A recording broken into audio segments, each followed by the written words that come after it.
Hey, salut à tous les amis, c'est Jérôme Hollande. Donc aujourd'hui on se retrouve pour une nouvelle petite vidéo. Je vais venir à vous avec des explications. Donc déjà tout d'abord je tiens à m'excuser de ne pas avoir fait de vidéo durant un certain temps. Comme le disco qui est présent juste ici, il y a eu beaucoup de soucis. J'ai changé la boîte de vitesse parce que j'ai eu un problème avec. En fait, lorsque j'ai fait les réparations du véhicule, la personne qui m'a changé, qui m'a changé l'embrayage n'a pas mis d'huile dans la boîte de vitesse, ce qui a fait que ça m'a cassé la boîte, ça m'a sorti l'axe principal de la boîte de vitesse que je vais vous montrer dessus. Donc vous avez ici mon ancienne boîte de vitesse qui était montée sur le véhicule. Et en fait, ça c'est l'axe principal de la boîte qui est censé rentrer dans la cloche, qui est censé être jusqu'au fond de la cloche, là où vous voyez le petit trou juste. On va montrer juste ici. Elle est censée rentrer dans ce trou-là et ne plus bouger. Donc ça, c'est les dents qui permettent de faire tourner. Et en fait, cet arbre-là, il est censé rester dans la cloche. Et moi, comme vous voyez, tout a été cassé dedans. Je ne sais pas si on va bien voir avec la caméra, mais tout a été cassé. Ce qui fait qu'en fait, la boîte ne pouvait plus fonctionner. Donc les rapports passés, mais quand je lâchais l'embrayage, il n'y avait plus rien qui se passait. Et la faute que j'ai fait, c'est que moi, en fait, lorsque j'ai changé la boîte de vitesse, j'en ai remonté une nouvelle sur le véhicule.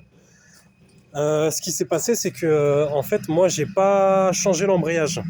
Et ce qui a fait que lorsque l'arbre il est sorti et qu'il est rentré qu'il est sorti de son emplacement, ça m'a usé tout ce qui est système d'embrayage et de volant moteur.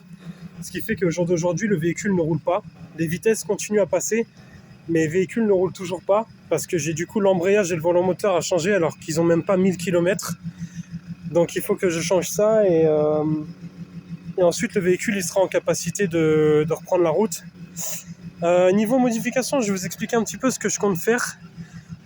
Déjà, les roues, elles sont trop petites et elles sont usées. Je vais vous montrer que les roues sont vraiment au bout de leur vie.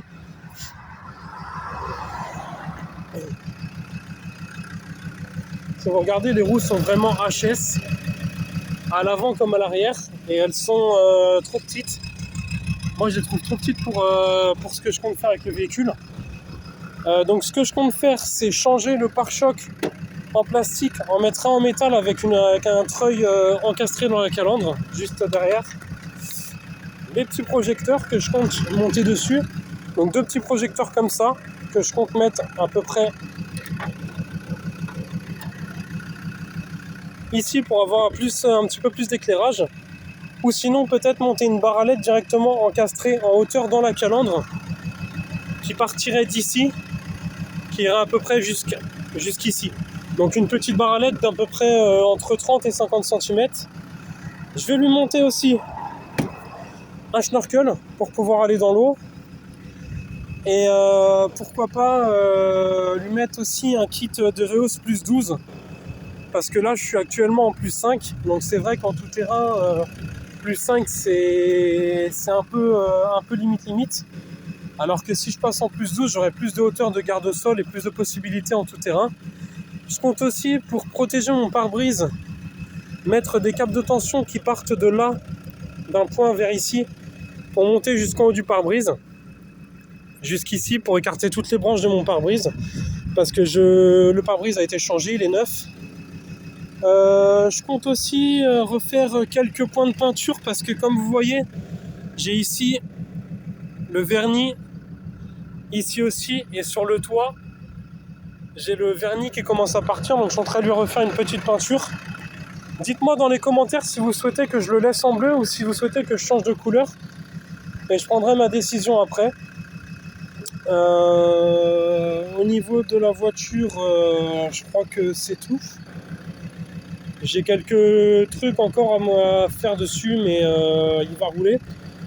J'ai plus de contrôle technique, du coup ça fait plus d'un an, enfin ça doit faire à peu près un an qu'il doit être passé. Il était bon ça fait plus d'un an qu'il doit être passé.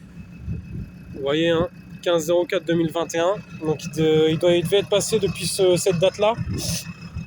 Du coup, comme je vous montre, hein, l'intérieur est totalement démonté. Vous avez tout ici la planche de bord. Donc ici, vous avez la nouvelle boîte de vitesse. On peut voir ici que j'ai remonté. Bon bah ici c'est le soufflet, vous avez toujours le levier de boîte de transfert, toujours mon système qui a été fait maison pour le différentiel interpont, le manot de turbo qui est toujours là, après vous avez tout le système ici des vitres électriques, etc. Donc ce que je compte faire à l'intérieur, bah, c'est remettre quelque chose de propre, refaire un intérieur, faire un bon nettoyage de l'intérieur, parce que bon c'est un petit peu sale, le tout-terrain a fait. À l'intérieur j'ai aussi la petite CB que j'ai installée depuis. Il faut que je remette une antenne parce que du coup j'ai pris l'antenne pour un autre véhicule. Voilà, donc j'ai customisé un petit peu mon micro avec des autocollants, des petits autocollants Adotech. Voilà. J'ai commencé à faire un nettoyage de l'intérieur, comme vous voyez si je vire le seau. Voilà, j'ai fait un bon nettoyage, ce qui fait que l'intérieur il est quand même assez propre. J'ai la chance d'avoir avec le véhicule des tapis en plastique, ce qui font que quand je nettoie la moquette, elle n'est pas trop abîmée. Après voilà, j'ai commencé à faire aussi un nettoyage complet de mon arrière, de mon coffre. J'ai fait un gros nettoyage. Bon là vous voyez, il y a beaucoup de choses. Je vais vous parler aussi de ce que je vais faire au niveau de l'échappement. Donc ça c'est le silencieux intermédiaire qui se trouve au niveau de la moitié du véhicule, entre la portière avant et la portière arrière. Celui-là, si quelqu'un est intéressé, je le vends parce que j'ai acheté une ligne qui supprime cet intermédiaire-là, qui est en inox. Donc j'ai acheté cette ligne-là. Donc si quelqu'un est intéressé par ça, bah, je lui vends. Et puis voilà, je vais remettre le petit silencieux, lui qui est à la sortie. Celui-là, je vais le remettre pour pas faire trop de bruit, pour qu'il puisse passer le contrôle technique aisément. Peut-être après changer, transformer, de faire passer en ligne complète inox. Mais pour l'instant, voilà, je fais que supprimer l'intermédiaire et on verra par la suite ce que je décide de faire avec le véhicule. Donc pour l'antenne de CB, je reviens. L'antenne de CB, je compte fixer une petite plaque juste ici. Un petit fer plat qui sera fixé juste ici à la place de ma main, pour faire monter l'antenne de CB jusqu'en haut et avoir qu'on puisse me parler de véhicules derrière et des véhicules de devant. Parce que avant je l'avais mis sur le toit parce que j'ai un problème, c'est que le capot du Disco il est en aluminium, donc là lui il prend pas l'aimantation, et moi l'antenne que j'ai c'est une antenne avec un aimant. Donc voilà, donc comme j'ai dit, les projecteurs, le pare-choc qui doit être changé avec peut-être un treuil, le schnorkel, les câbles de tension, l'Areos et les pneus, plus l'installation de tout mon système de CB sur le véhicule, et refaire les points de peinture qui sont un petit peu abîmés. Donc si cette vidéo vous a plu, n'hésitez pas à mettre un j'aime, à la commenter, à la partager sur les réseaux sociaux, sur ce que vous voulez. N'hésitez pas aussi à vous abonner à la chaîne, ça me ferait extrêmement plaisir et ça me motiverait à poster des vidéos encore plus régulièrement du véhicule et des autres véhicules qui vont arriver sur la chaîne.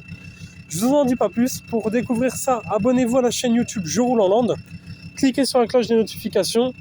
Et en ce qui concerne aujourd'hui, je vous dis à bientôt tout le monde. Allez, ciao!